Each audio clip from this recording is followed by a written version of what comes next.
Today I wanted to talk about NaNoWriMo.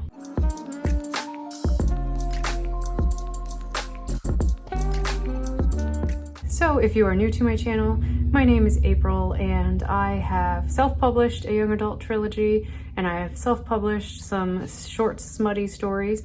Different pen names, obviously, but I still have a dream of one day being traditionally published, and on this channel I just document the whole shebang, all of my writing endeavors, I guess. In my last vlog, I mentioned that I am going to be working on 2 different projects this year for NaNoWriMo, and that is new for me. Usually I'm the kind of person who gets excited about one idea, starting one idea, November 1st, and I'm committed throughout the month, I have to work on this one idea, and it works for me. I've won NaNoWriMo a few times, but I do tend to lose steam, I guess. So this will be a little experiment to kind of see if maybe working on different projects is actually a good thing for me. Maybe, that's just what I need to kind of keep the drive and the passion for these stories versus hitting, December and then just completely forgetting about everything I wrote in November, because by the time I have made it to 50,000 words, I hate it. So yeah, the first project, the one that is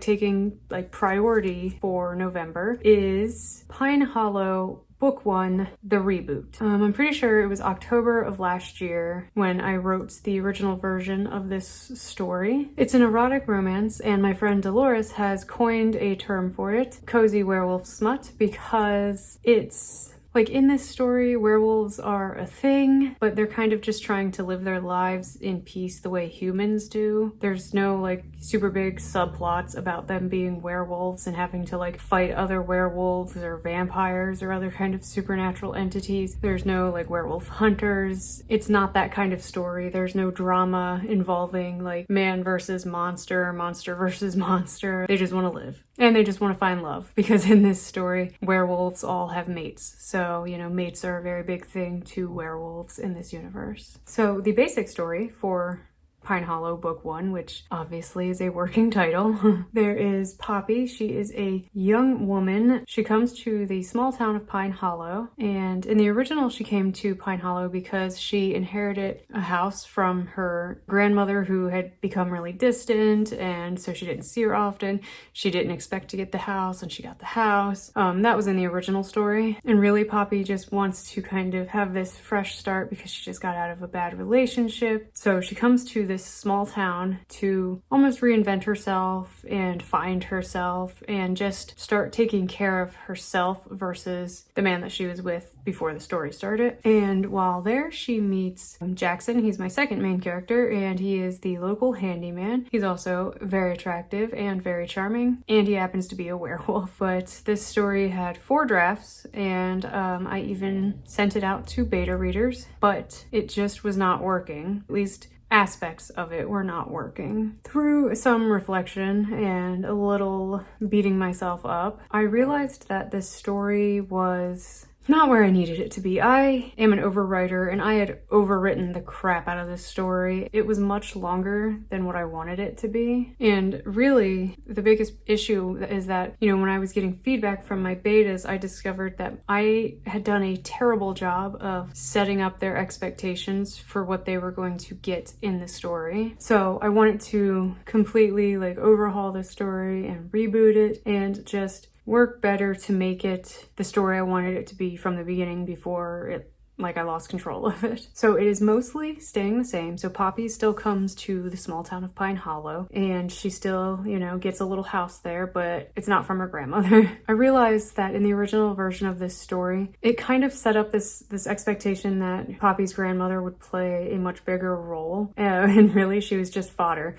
Just an old lady that was supposed to die and give her assets to Poppy. And so I realized I had kind of attached way too much to her, especially for a character that is dead when the story begins. So it just felt like the best bet to just completely cut her from the story. So now Poppy is in Pine Hollow simply because the cost of living elsewhere is so high, and Pine Hollow is a cheap little, middle of nowhere town. So she really just kind of got lucky, found this house, and was like, I need a change. I need to do this. And I did keep the bit about her failed relationship because her personality and her character is pretty, I don't want to say dependent on, but she was shaped by this bad relationship and has to grow out of that. So we still have her trying to escape these memories of this relationship and get away from her ex. Jackson is still the local handyman, but his story has also been completely simplified and overhauled because I was making it so dramatic that it didn't need to be. So in the original, he was paying for his mother's care because his mother was old and sickly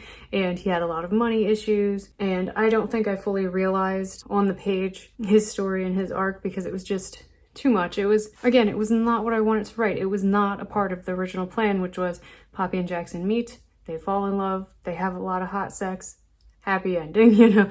So I had to completely simplify that because it was just way too dramatic for what I wanted. His arc, his growth was the weakest aspect because when I wrote the original idea and outline, he didn't have much of an arc. He's a finished character, and even though he's a point of view character, he's still kind of a finished character, and his arc revolves around Poppy. So I simplified his characterization, I simplified his drama. It's still there to a much lesser degree. His mom is still involved and he still doesn't have a lot of money, but it's not as dramatic as it was before. So in the original, it was also like a big secret that werewolves existed, and Poppy discovering this and uncovering this, it was like a whole big thing that was also overly dramatic because it was something that I hadn't really intended, but I kind of had to do to make sense.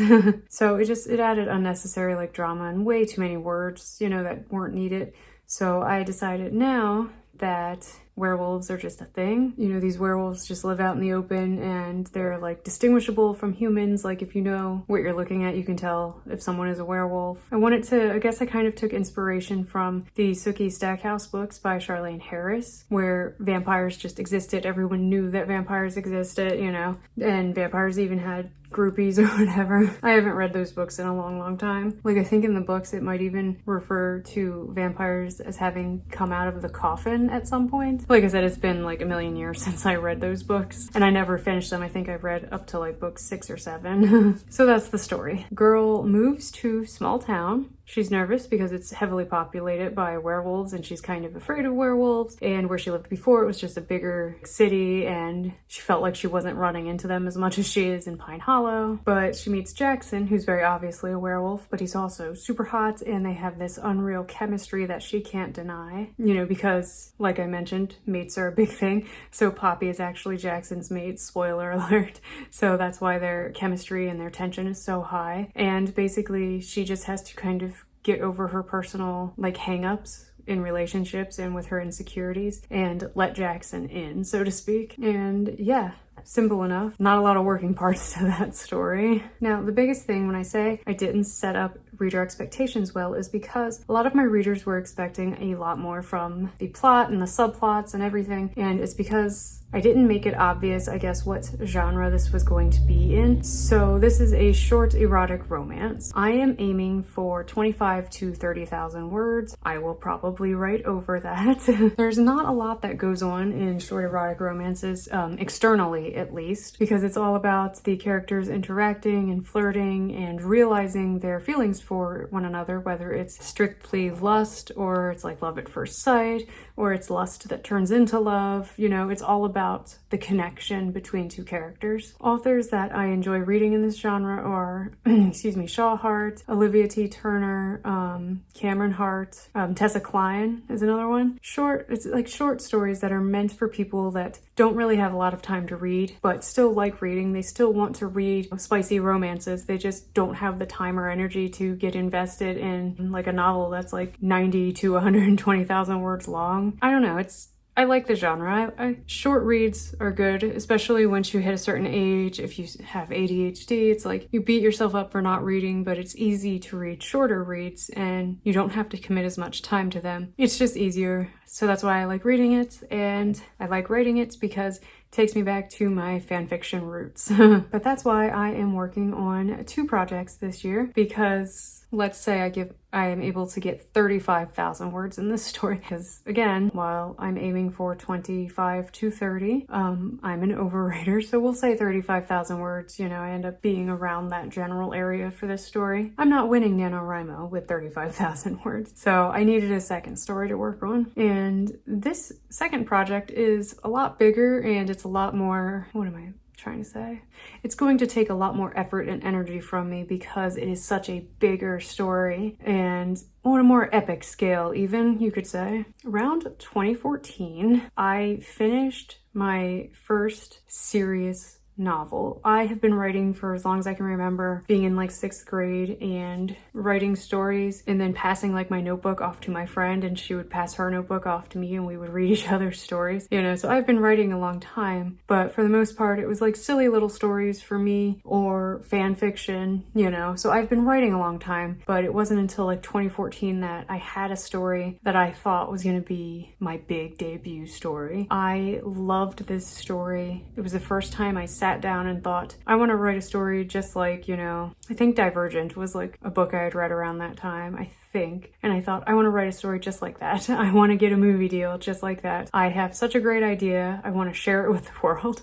So I tried my hardest, but I will say going back and looking at it is very embarrassing. So it was a story that I was tentatively calling Forsaken, and I'm gonna be real with you, I don't want to say I finished it because it was a cliffhanger, but I ended it on a cliffhanger because I realized it was getting super long and it needed to end. And I was like, all right, I guess I'm writing a book 2, and I never wrote the book 2. This first one, it got to 200,000 words or so, and I had my mom print it out for me at her job, and it was like over 500 pages. It was insane. But yeah, so it was this really long cliffhangered story, and I was tentatively calling it Forsaken. I feel like looking at it, I can see the passion that I poured into it, but because it was my first serious story, I was just having as much fun with it as I could. I was taking any little idea that I liked, any little trope, character dynamic, like everything I liked in movies and books and TV shows, you know, anything I thought of in the shower or something, you know, I was just putting it in without much thought, without trying to weave it in naturally. I just thought, that sounds cool, let's do it. So it was kind of like a stream of consciousness story where I was just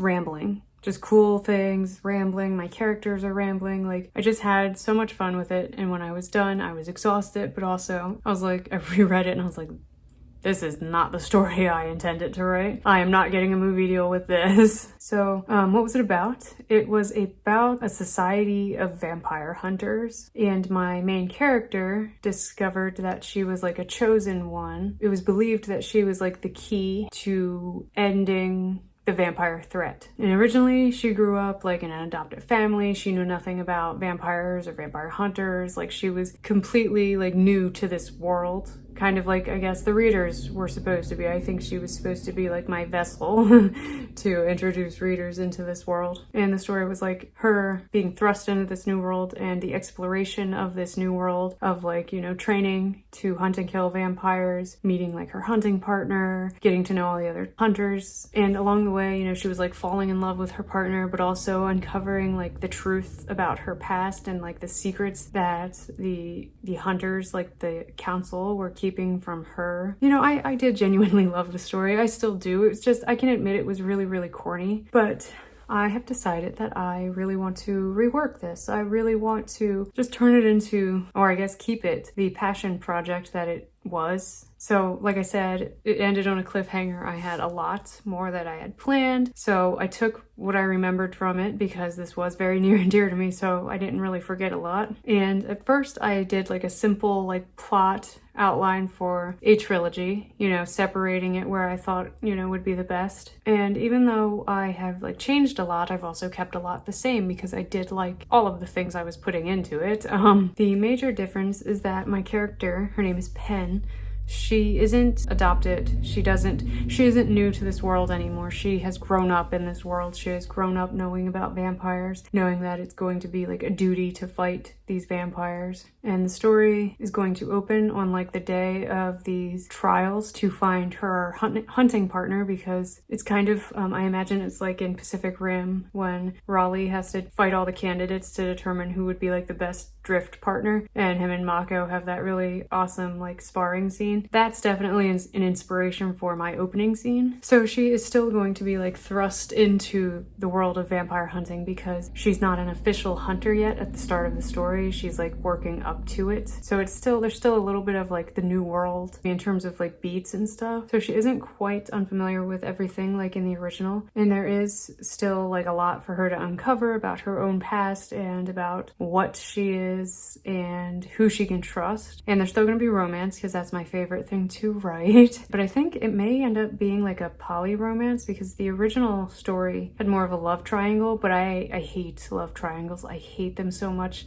and I'm glad they died. Like, I'm glad their popularity is no more because I was writing it because it was big at the time, but I've always hated love triangles. So we'll see if it turns into a poly romance or if this other character who's not her hunting partner is just like, they just stay friends. I'm not sure yet. I will let the writing gods kind of guide me on that one. So for this one, I am aiming for like 80,000 to 100,000 words, I guess. And this story, I'm hoping to be able to get it to the point where I can start querying it one day. I would love for this story to get traditionally published. That was the dream of April back in 2014, you know, to get this baby out into the world and get people looking at it and to be able to walk into a Barnes & Noble and see it on the shelf.